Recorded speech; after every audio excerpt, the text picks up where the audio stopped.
Hello very good evening to all of you my dear students. बच्चों, आज हम लोग अपने हिंदी के महत्वपूर्ण प्रश्नों की ओर चलते हैं। तो चलिए बच्चों, हमारा पहला प्रश्न आपके स्क्रीन पर दिखाई दे रहा होगा। प्रश्न संख्या 1, महात्मा कौन सा समास का उदाहरण है? पहला प्रश्न है, महात्मा कौन सा समास का उदाहरण है? ऑप्शन ए है बच्चों द्वंद्व, बी बहुब्रीहि, सी कर्मधारय, डी तत्पुरुष, है ना।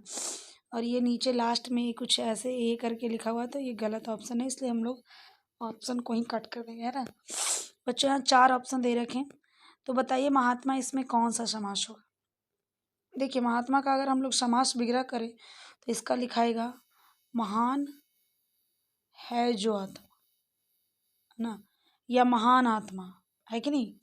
महान है जो आत्मा या महान आत्मा, ठीक है। यानी कि पहला पद क्या है जी? विशेषण है। महान क्या है? पहला पद विशेषण है, ठीक है। और दूसरा पद बच्चों विशेष्य है। दूसरा पद क्या है? विशेष्य है। तो हम लोग सब पढ़े हैं कि जहाँ पे उत्तर पद प्रधान होता है ना, और जहाँ जो है उपमान और उपमेय होता है, समझ में आ रहा है ना। और जहाँ पहला पद विशेषण होता है, वैसे समास को जो है बच्चों कर्मधारय समास कहते हैं। क्या कहते हैं बच्चों?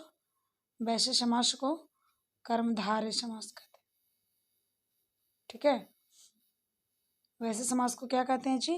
कर्मधारय समास कहते हैं। तो इसका राइट आंसर क्या होगा जी? ऑप्शन नंबर सी, कर्मधारय समास, ठीक है।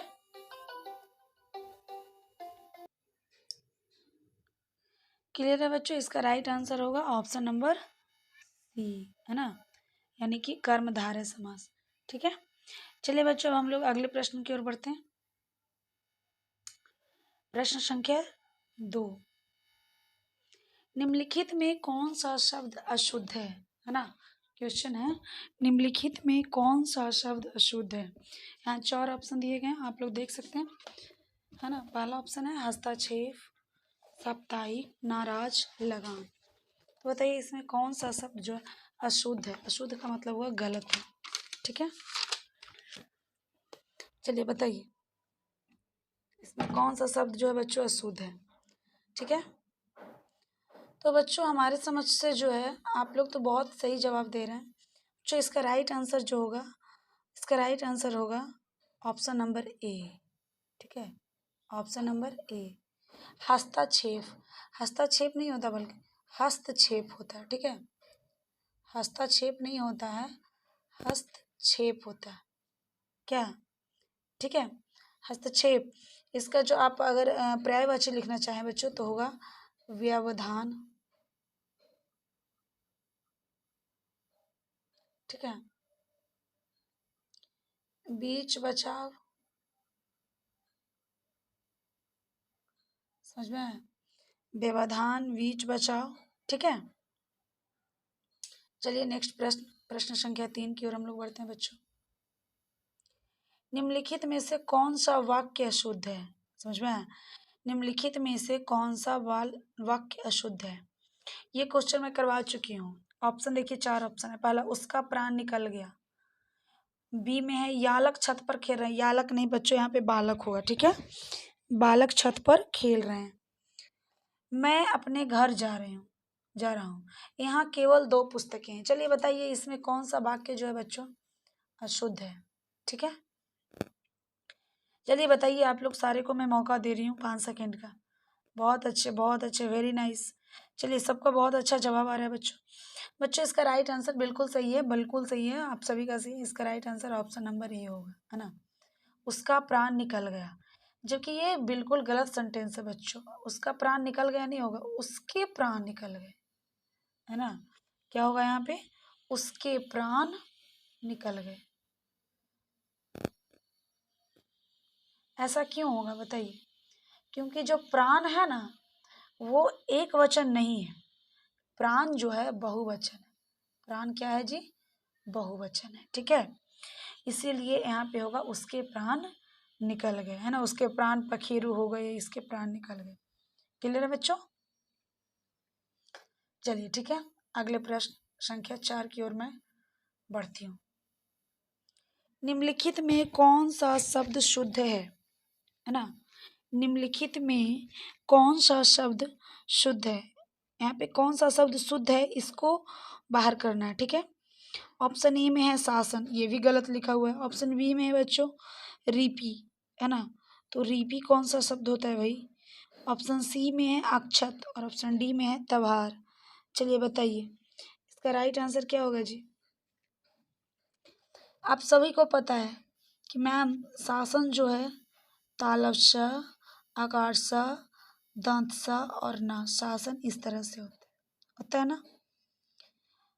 त्योहार त या संयुक्त ओकार हा आकार हा र, त्योहार, ठीक है।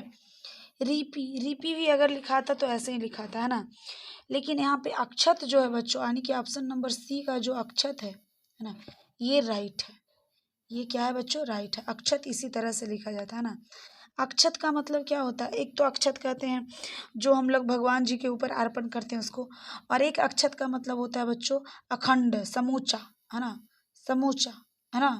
अगर नहीं कहते हो अखंड भारत, समझ में आया? यानी कि वहाँ पे हम अक्षत का भी प्रयोग कर सकते हैं। अक्षत का मतलब होता है पूरा, ठीक है। चलिए बच्चों समझ में आ गया होगा, आई होप आप लोग को अच्छे से समझ में आ रहा होगा। अब हम लोग चलते हैं बच्चों ऑप्शन नंबर 5 की ओर, सॉरी प्रश्न संख्या 5 की ओर। अंगुली पर नचाना मुहावरे का अर्थ क्या होगा? अंगुली पर नचाना मुहावरे का अर्थ क्या होगा बच्चों? अगला क्वेश्चन है, अंगुली पर नचाना मुहावरे का अर्थ क्या होगा? आसानी से काम करना, बस में कर लेना, धोखा देना, नष्ट कर देना, है ना। आजकल तो इस मुहावरे का बहुत प्रचलन हो गया है। तुम्हें वो बस में कर लिया, तुम्हें वो अपनी अंगुली पर नचा रहा है जी। अंगुली पर नचाना यानी कि बस में कर लेना, यानी इसका राइट आंसर क्या होगा बच्चों? Option number B. इसका राइट आंसर क्या होगा? ऑप्शन नंबर बी, है ना, बस में कर लेना, ठीक है बच्चों। चलिए प्रश्न संख्या 6, अंतर, अंतर का अर्थ नहीं होता है। अंतर का अर्थ क्या नहीं होता है बताइए? अंतर का अर्थ क्या नहीं होता है? भिन्नता, दूरी, हृदय, समय। अंतर का जो है अर्थ क्या नहीं होता है? भिन्नता, दूरी, समय, हृदय। चलिए बताइए बच्चों, अंतर, हम सब जानते हैं कि अंतर का जो है एक अर्थ होता है बच्चों क्या? भिन्नता। नहीं कहते हो कि ये इसमें थोड़ा कुछ अंतर है, मतलब कुछ भिन्न है ना। दूरी को भी हम लोग जो है अंतर, अंतर या अंतराल कह देते हैं, अंतर कह देते हैं ना, है इतना कि इतना दूरी के अंतर पर ये है। और हृदय, हृदय अंतर, ये जब अंतर लिखाता है तो नहीं बोलते आप अपने अंतरात्मा से पूछो या अपने अंतर से पूछो, तो उस समय ये हृदय हो जाता है, ठीक है। दूरी का मतलब ये अंतर, भिन्नता का। लेकिन समय, समय जो है बच्चों ये अंतर शब्द को सूचित नहीं करता है, ठीक है। इसीलिए इसका जो आंसर होगा बच्चों क्या होगा? ऑप्शन नंबर डी होगा, ठीक है। इसका आंसर क्या होगा बच्चों? ऑप्शन नंबर डी होगा, समझ में आया? इसका आंसर होगा ऑप्शन नंबर डी, समय। अब आप लोग बोलिएगा मैम समय का अंतर नहीं होता, नहीं, अंतर का मतलब जो है बच्चों समय नहीं होता, अंतराल का मतलब समय होता है ना। अंतराल, अंतराल, समझ में आना। समय की अवधि जो है ना, अभी कुछ थी अभी बाद में कुछ होगी, ये दोनों बीच की दूरी, सॉरी बीच के जो समय होता है उसको अंतराल कहते हैं, है ना। अंतर नहीं होता है, ध्यान दीजिएगा, ठीक है। प्रश्न संख्या 7, निम्नलिखित में कौन शब्द संज्ञा नहीं है? निम्नलिखित में कौन शब्द संज्ञा नहीं है बताइए? कौन शब्द संज्ञा नहीं है? ऑप्शन ए बचपन, मधुरता, चलना, मैल। बताइए इसमें कौन सा शब्द जो है संज्ञा नहीं है? देखिए बचपन या बचपना ये सारे जो है भाववाचक संज्ञा है। मधुरता ये भी भाववाचक संज्ञा, लेकिन चल प्लस ना, चलना यानी कि धातु प्लस ना, ये क्रिया हो गया बच्चों, है ना। मैल, मैल भी है, मैल भी संज्ञा ही है ना, जातिवाचक संज्ञा होगा मैल। चलिए ये भाववाचक, सॉरी मैल भी भाववाचक संज्ञा होगा। चलिए चलना क्या होगा जी, चलना क्या होगा, तो चलना क्रिया है, इसलिए इसका राइट आंसर होगा बच्चों ऑप्शन नंबर सी। ठीक है, कोई प्रॉब्लम बिल्कुल नहीं होनी चाहिए। ठीक है, चलिए प्रश्न संख्या हम लोग 8 की ओर बढ़ते हैं बच्चों।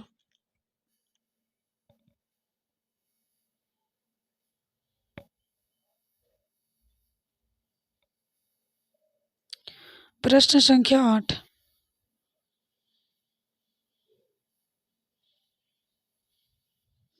कुछ किस प्रकार का शब्द है,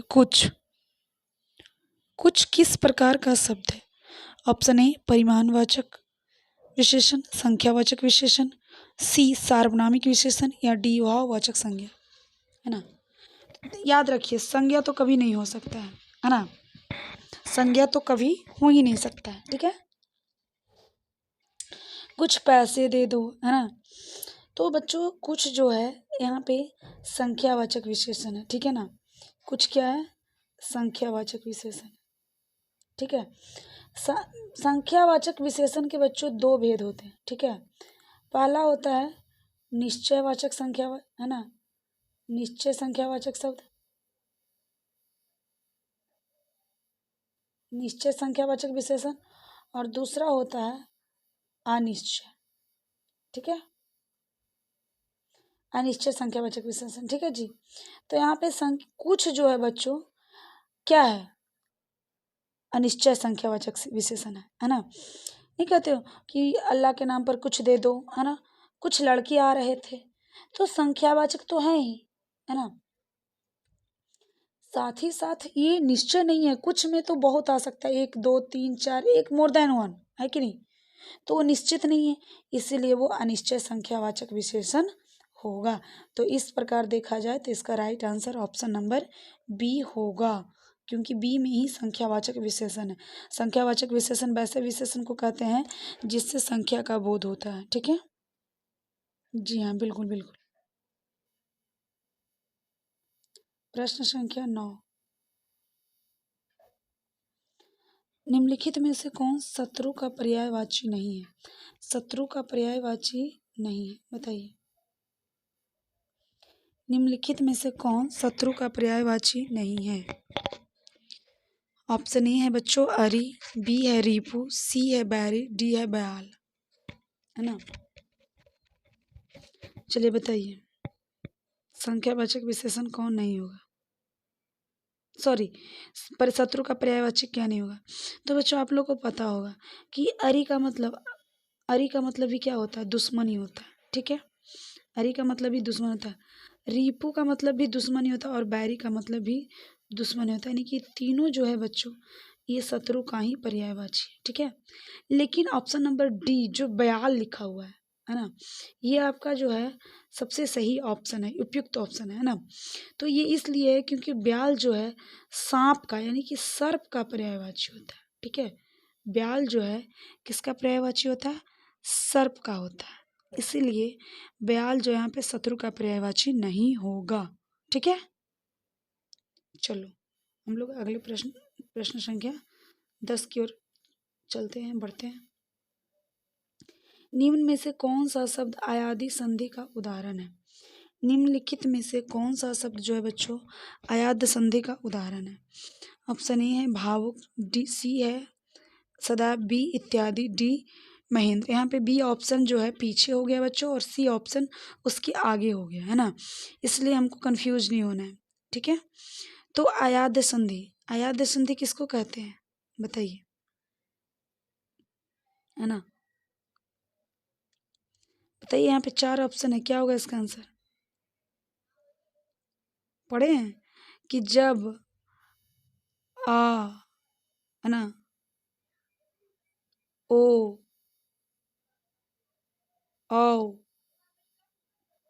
ए और ए के बाद कोई भिन्न स्वर आए, है ना, कोई अलग स्वर आए, कोई स्वर इन इसको छोड़ करके कोई भी स्वर आए, है ना, तो ओ का क्या होता है जी, औ हो जाता है, औ का आव हो जाता है, और ए का ऐ हो जाता है, और ऐ का आय हो जाता है। ऐसे संधि को, इस प्रकार के संधि को अयादी संधि कहते हैं। समझ में आया? अब यहाँ पे देखिए कि भावुक, सबसे पहला ऑप्शन भावुक, इसको प्रोनाउंसिएशन अच्छे से करिए तो उच्चारण भावुक, यानी कि आओ आ रहा, नहीं आ रहा, आओ, यानी कि ये कटेगा बच्चों, सॉरी, इसका संधि विच्छेद होगा, भाव जोड़ क्या होगा, उक, भाव जोड़ उक। समझ में आया? तो ये बन गया भावुक। ठीक है। सदा का होता है बच्चों सदा जोड़ एव, इत्यादि का इति जोड़ आदि, महेंद्र का महा जोड़ इंद्र। समझ में आया? तो देखिए सदैव कौन संधि होगा, दो पहिया ऊपर गुण संधि होगा। ठीक है।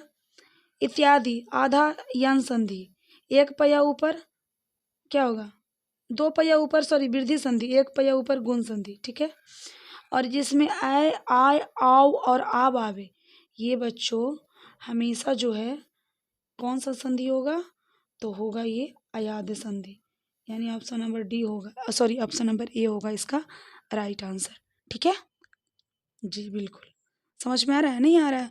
तो जिस दिन हम लोग संधि के बारे में विशेष पढ़ेंगे उस दिन हम लोग इसको अच्छे से कवर अप करेंगे। ठीक है। चलिए प्रश्न संख्या 11, कौन सा शब्द अशुद्ध है? अशुद्ध है जी, ध्यान से देखिएगा, गलत कौन सा शब्द लिखा हुआ, ओजस्वी, कृपा, स्मरण, नक्षत्र, है ना। आप लोग को ध्यान अच्छा से अगर देख लीजिएगा और इसको पढ़ लीजिएगा तो कि ओजस्वी होता है या ओजस्वी होता है। कृपा तो चलो सही है, स्मरण भी सही है, नक्षत्र भी सही है ना। लेकिन बच्चों हमारा जो ऑप्शन नंबर ए में है ना, ओजस्वी, ये हमारा इस प्रश्न के लिए राइट ऑप्शन होगा, है ना। ये प्रश्न मतलब कि जो ऑप्शन नंबर ए है राइट ऑप्शन होगा अकॉर्डिंग टू दी ये क्वेश्चन। लेकिन अगर देखा जाए तो ओजस्वी कैसे लिखाता है, तो बच्चों ये होता है आ ओकारो जशवी, ओजस्वी। ठीक है। ओजस्वी, ओजस्वी का मतलब होता है बच्चों शक्तिशाली। समझ में आना, जिसके अंदर शौर्य हो, शौर्य से परिपूर्ण हो, वैसे को ओजस्वी कहा जाता है। ओजस्वी नहीं होता, ओजस्वी होता है। समझ में आया? इसका मतलब होता है शक्तिशाली। ठीक है। बाकी ऑप्शन नंबर बी, सी और डी, ये तीनों जो है बच्चों शुद्ध है। ठीक है। चलिए प्रश्न संख्या 12, निम्नलिखित में से कौन सा वाक्य अशुद्ध है? निम्नलिखित में से कौन सा वाक्य अशुद्ध है ना। देखिए यहाँ पे 4 ऑप्शन दिए हुए बच्चे। सबसे पहला ऑप्शन है भोजन स्वादिष्ट होना चाहिए, बिल्कुल होना चाहिए भाई, नहीं तो खाने में मजा थोड़ी आएगा, है ना। मेरे तो प्राण निकल गए। ठीक है। आप अवश्य सुने होंगे, मैं आप पर श्रद्धा रखता हूँ। कितने बच्चे ऑप्शन डी दे रहे हैं, मैं आप पर श्रद्धा रखता हूँ।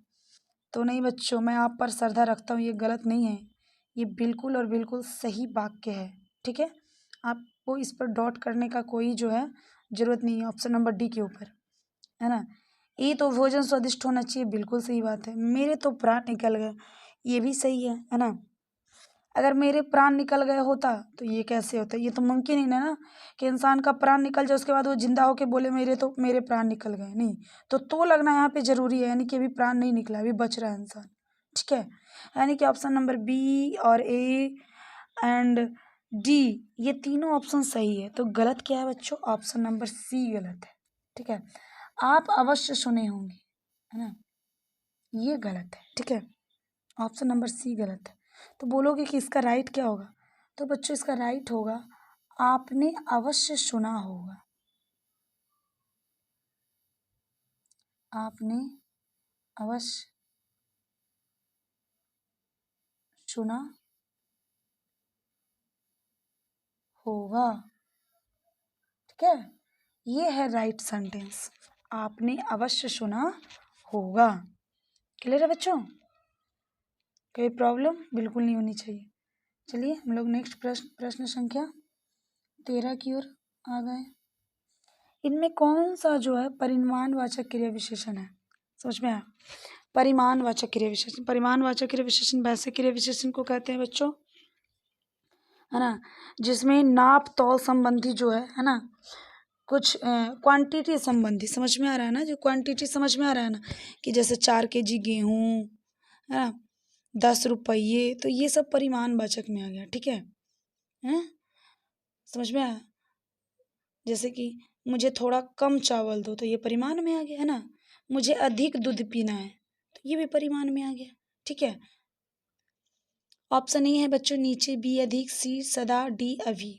चलिए मैं हिंट दे चुकी हूँ, अब आप लोग को सिर्फ डिसाइड करना है कि इसका कौन सा ऑप्शन सही होगा।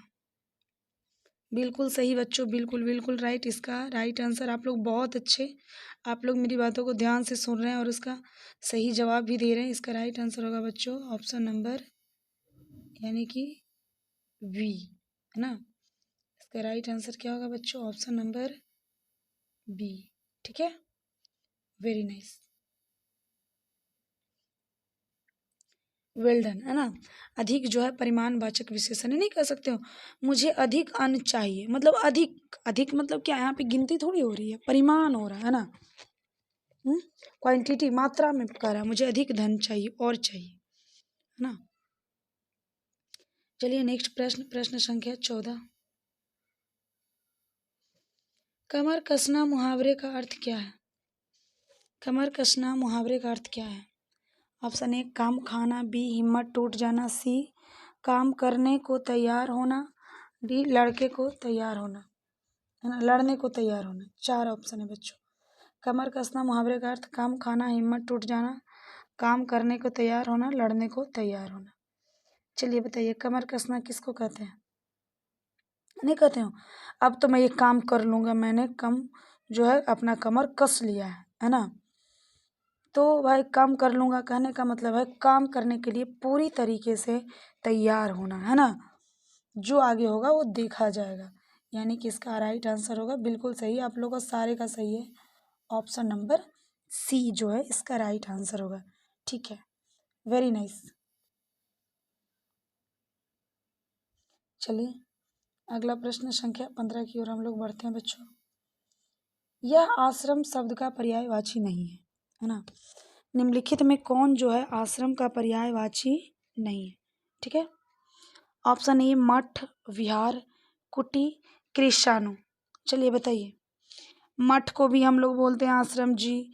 विहार, हम लोग का बिहार स्टेट का विहार नाम इसीलिए पड़ा क्योंकि ये बौद्ध भिक्षुओं का क्या था, आश्रम था, रहने का जगह था विहार।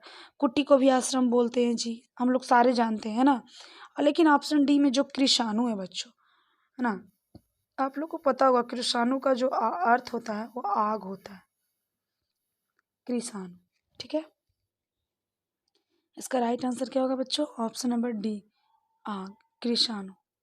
ठीक है जी, चलिए प्रश्न संख्या 16। शाश्वत का विलोम क्या होगा?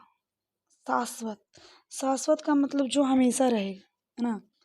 शाश्वत का विलोम क्या होगा? ऑप्शन ए है संपन्न, बी है नूतन, सी है नश्वर, डी है गमन। चलिए बताइए, शाश्वत जो हमेशा विद्वान होगा, इसका उल्टा क्या होगा जी? ऑप्शन ए है बच्चों संपन्न, है ना। तो संपन्न का विलोम जो होता है बच्चों वो होता है दरिद्र। संपन्न का विलोम दरिद्र। ठीक है, संपन्न का विलोम क्या होगा जी? दरिद्र। दूसरा नूतन का जी? पुरातन। गमन का जी? आगमन, है ना। बच कौन गया जी? Option number C. तो हमारा राइट आंसर क्या होगा जी? Option number C. कोई प्रॉब्लम है? शाश्वत का विलोम, सॉरी, शाश्वत का विलोम नश्वर। ठीक है, नश्वर जो क्षणभंगुर हो, है ना, जो जिसका नष्ट होना तय हो, लेकिन शाश्वत जिसका नष्ट होना कभी तय ही ना हो। ठीक है, चलिए चलिए बच्चों अगला प्रश्न, है ना, हम लोग 17 की ओर प्रस्थान कर चुके हैं। 17 प्रश्न, प्रश्न संख्या 17। निम्नलिखित में से कौन यन संधि को दर्शाता है ना। तो यन संधि, ये तो हम सभी जानते हैं जी, यन संधि, आधा यन, इसका ट्रिक है जी, आधा यन, यानी कि आधा मतलब जिसमें आधा वर्ण हो, है ना, कोई एक ना एक वर्ण आधा वर्ण, और वो जो आधा वर्ण होगा वह तो या तो वो या के पहले रहेगा या तो वो वा के पहले रहेगा, ठीक है। तो इस तरह से वो पकड़ा जाएगा कि यन संधि है। 4 ऑप्शन है बच्चों, प्रतीक, नायिका, सदैव और रमेश, ठीक है।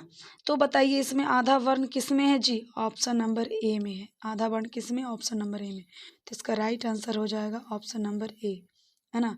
प्रत्येक, तो प्रत्येक का बच्चों संधि विच्छेद होता है प्रति जोड़ एक, प्रति जोड़ एक, ठीक है, प्रत्येक। देखिए नायिका, नायिका कौन सा संधि होगा जी, अयादि संधि, नायिका क्या होगा जी, अयादि संधि, ठीक है। आ दे के सुनना, सदैव कौन होगा जी, सदैव कौन सा संधि होगा, वृद्धि संधि, ठीक है।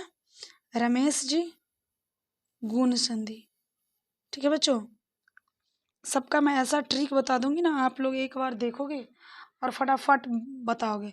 संधि और समास में आप लोग का बच्चों 10 नंबर एकदम परफेक्ट रखो, ठीक है, सुनिश्चित है, कंफर्म है, उसको कोई नहीं हटा सकता है। चलिए प्रश्न संख्या हम लोग 18 की ओर प्रवेश कर गए। किस शब्द में बहुव्रीहि समास है, किस शब्द में जो है बहुव्रीहि समास है। 4 ऑप्शन है, ए में आमरण, बी में ग्रामगत, सी में पंकज, डी में गजानन।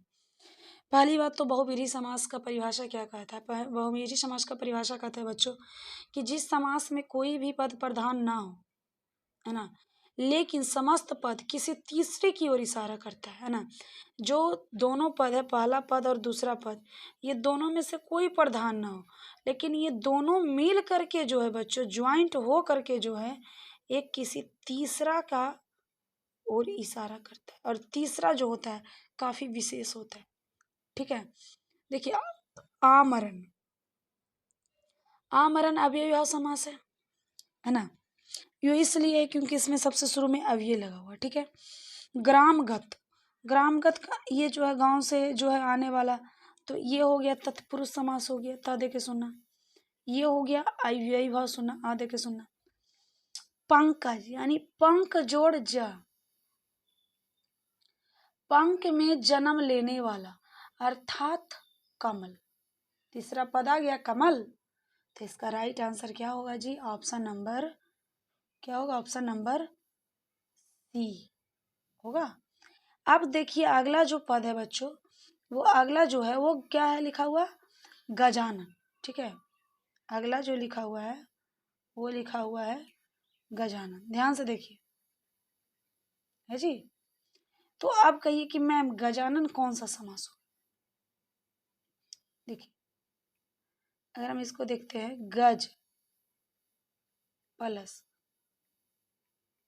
आनंद, है ना, गज मतलब होता है जी हाथी, और आनंद मतलब मुख, यानी कि जिसका मुख हाथी का हो उसको गजानन कहेंगे। तो हम सब जानते हैं कि कोई भी आदमी का मुख तो हाथी का नहीं हो सकता, लेकिन एक गणेश जी हैं, उनका मुख जो है हाथी का है, या अर्थात यानी गजानन किनको कहा जाता है बच्चों, गणेश को कहा जाता है, ठीक है। गजानन किनको कहा जाता है, गणेश को, यानी कि इसमें भी जो है एक क्या है जी, थर्ड पार्टी आ रहा है ना, तीसरा पद आ रहा है, तो ये दोनों आंसर यहाँ पे बच्चों सही होगा, ऑप्शन नंबर सी और ऑप्शन नंबर डी, कोई डॉट नहीं होना चाहिए इसमें बच्चों, ये दोनों इसका सही ऑप्शन होगा, ठीक है। चलिए अब हम लोग समझ में आ रही है ना बातें। कभी ऐसा होता है कि ऐसा ऑप्शन में कुछ होता है प्रॉब्लम कि एक बार में दो दो ऑप्शन आ जाता है, लेकिन आपको सीखना है ना, तो हम सीखने पर ध्यान देंगे, ठीक है। प्रत्यक्ष का विलोम 19 नंबर में है जीपी क्वेश्चन, प्रत्यक्ष का विलोम, प्रत्यक्ष का मतलब जो सामने हो रहा है, ठीक है। प्रत्यक्ष का विलोम दूर, परोक्ष, पुराना, निष्पक्ष, 4 ऑप्शन दिया हुआ है। तो दूर का मतलब हुआ कि बहुत दूर, है ना जी, दूर, ऐसा जरूरी है कि आपके सामने नहीं है, दूर है लेकिन दिख तो रहा है। परोक्ष, बिल्कुल यही सही है। प्रत्यक्ष का अपोजिट विलोम जो होता है बच्चों परोक्ष होता है। प्रत्यक्ष मतलब आंखों देखा, और परोक्ष मतलब जो आपके पीठ पीछे हुआ, समझ में आया ना, आप जिसको नहीं देखे, है ना। पुराना का तो नया होता है बच्चों, निष्पक्ष का क्या होता है बच्चों, पक्षपात होता है। ठीक है, तो इसलिए इसका राइट आंसर होगा ऑप्शन नंबर बी, परोक्ष। कोई प्रॉब्लम है? निष्पक्ष का पक्षपात, पुराना का नया, दूर का नजदीक। ठीक है, ठीक है बच्चों, चलिए इसका राइट आंसर हो प्रश्न संख्या हम लोग 20 की ओर आ गए बच्चों। इनमें कौन सी सकर्मक क्रिया नहीं है? इनमें कौन सी सकर्मक क्रिया नहीं है? इनमें कौन सी सकर्मक क्रिया नहीं है, बताइए। सकर्मक क्रिया वैसे क्रिया है ना बच्चों जिसमें कर्म जो है साथ साथ हो, और नहीं है पूछ रहा तो नहीं है कि नहीं। देखिए जिसमें जो है हम लोग कर्म लगा सकते हैं जिस क्रिया में, वो सकर्मक होगा, और जिसमें कोई कर्म नहीं लगा सकते वो अकर्मक होगा। ठीक है, देखिए पहला ऑप्शन है ठहराना। चलिए तो हो गया जी कि ठहराव का ठहराना, टूटना का टूट है ना जी, टूटना। बी, अच्छा सॉरी, सी में टूटना था, और बी में रोना, और डी में गिरना है बच्चों। तो बताइए इसमें सकर्मक क्रिया कौन हो बच्चों। अगर आप लोग को मैं क्रिया से जब बताऊंगी तो क्रिया के बारे में, तो उसमें बताऊंगी कि जो रोना होता है ना, रोना है ना, हंसना, ये सब सकर्मक क्रिया नहीं होता। ठीक है, इसलिए इसका राइट आंसर होगा ऑप्शन नंबर बी। और रोना को छोड़ करके बाकी जितने भी क्रिया है, ठहरना, टूटना, इवन गिरना, है ना, ये सारे के सारे क्या हैं जी, सकर्मक है। तो आप लोग पूछेगा मैम तो रोना कौन सा क्रिया है, तो बच्चों रोना अकर्मक क्रिया। ठीक है, रोना क्या है, अकर्मक। समझ में आ गया। चलिए बच्चों, ये आज का हमारा आखिरी प्रश्न था। आज का वीडियो यहीं समाप्त होता है, सॉरी आज का सेशन यहीं समाप्त होता है। तो बच्चों हम लोग फिर मिलते हैं, है ना, नेक्स्ट सेशन में।